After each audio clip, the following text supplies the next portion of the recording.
Assalamu alaikum dear students. Hope you all will be well. I am your class teacher.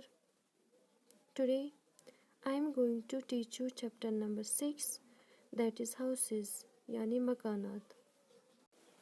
प्यारे बच्चों, बहुत सारी ऐसी चीज़ें हैं जिनकी ज़रूरत हर एक इंसान को होती है। ऐसी एक अहम ज़रूरत है मकान। तो बच्चों, आज हम पढ़ने जा रहे हैं हाउसेस यानी मकानात के बारे में। We all need a house to live in. हम सबको रहने के लिए एक मकान की ज़रूरत पड़ती है। A house protects us from heat, cold, rain and wind. एक मकान हमें सर्दी, गर्मी, बारिश और तेज़ हवाओं से बचाता है।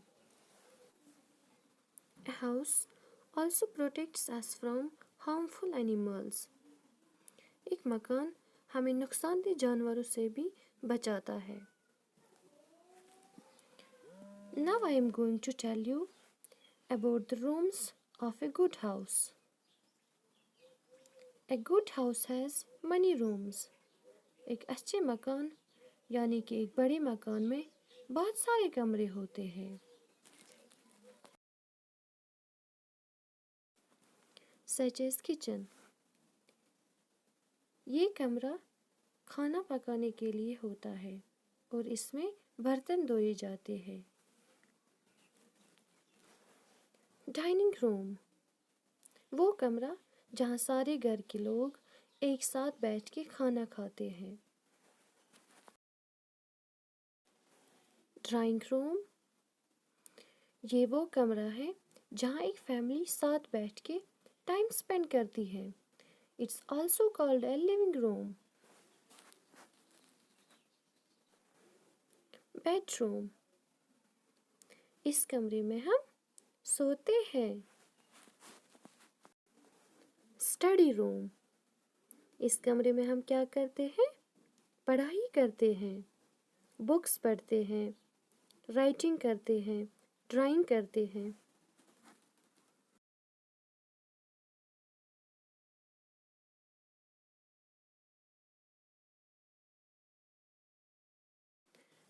Dear students, there are different kinds of houses. मुख्तलिफ किस्म के मकानात होते हैं। Such as पक्का हाउस। पक्का हाउस सीमेंट, रेत, ईंटों से बना होता है। ये बहुत ही मजबूत होता है। कारवान, ये मकान लकड़ी का बना होता है और इसमें व्हील्स यानी पहिए लगे होते हैं।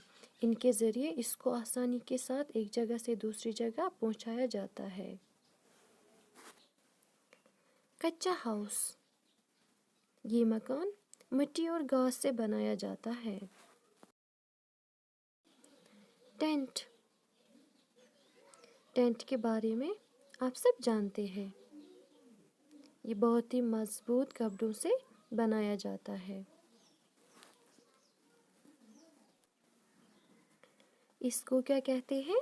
House boat. Very good. ये मकान पानी में होता है और पानी के ज़रिए ही एक जगह से दूसरी जगह पहुंचता है।